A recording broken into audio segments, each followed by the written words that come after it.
They called themselves the Virex Dominion, proud, ancient, and deceitful. When humanity had first reached the stars, the Virex were among the first to greet them.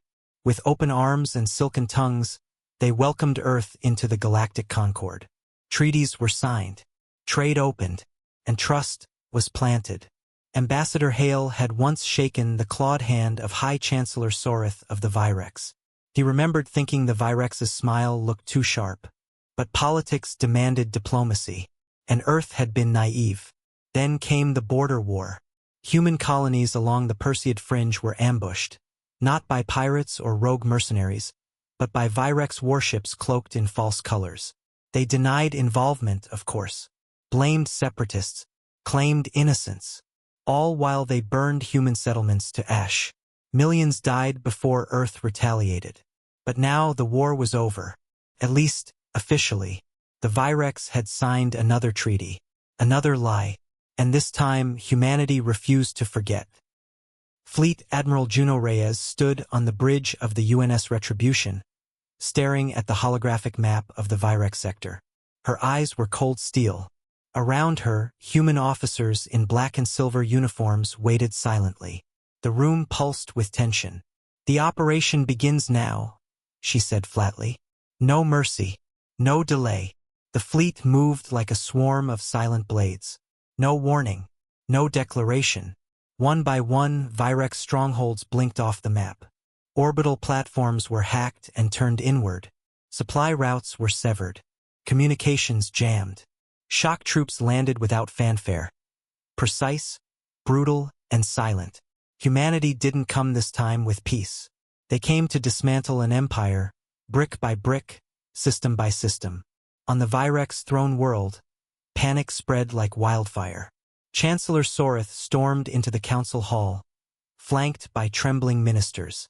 Screens buzzed with footage of human warships tearing through Virex defense fleets with surgical precision. None of their ancient strategies were working. None of their allies answered calls for aid. "Where is our defense grid?" he bellowed. "Disabled, Excellency," a technician whispered. "By their AI. Their AI."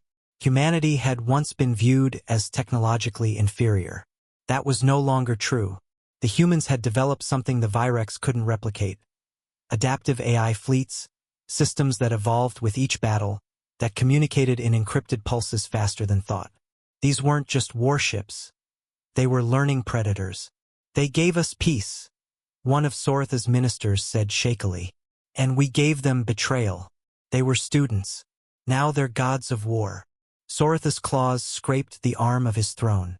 "They're dismantling everything." In orbit above Virex Prime, Admiral Reyes watched as the once proud Virex home fleet knelt. They didn't die fighting. They surrendered, not because they lacked weapons, but because they had run out of will. Her comms officer turned. "The Virex High Command is requesting." Reyes narrowed her eyes. "Tell them the only terms are unconditional dismantling. Every factory, every fleet dock, every war archive, gone." "But, Admiral, the Council expects a formal annex." "No," Reyes snapped. "We don't want their throne. We want it to rot." They didn't just betray soldiers, they butchered civilians. Children, colonists, scientists. She stepped forward, voice icy. "We don't occupy traitors. We erase them." Resistance flickered in pockets. Noble families refusing to bow, colonies rising in desperation. Each rebellion was crushed within hours. Humanity had learned from their enemies. They no longer fought for peace. They fought for memory, for the dead left burning on distant moons, for the betrayal that scarred generations. They dismantled not only Virex fleets and cities, but their culture. Monuments were toppled. Propaganda networks dismantled. The Virex education grids were overwritten with broadcasts of truth. Videos of the massacres, testimonies from survivors, data logs of every betrayal. The empire wasn't just being conquered. It was being undone. Back on Earth, news feeds buzzed with updates. Children studied the fall of the Virex in history lessons. Veterans wept. Civilians watched in quiet satisfaction. The once mighty Dominion had fallen in weeks.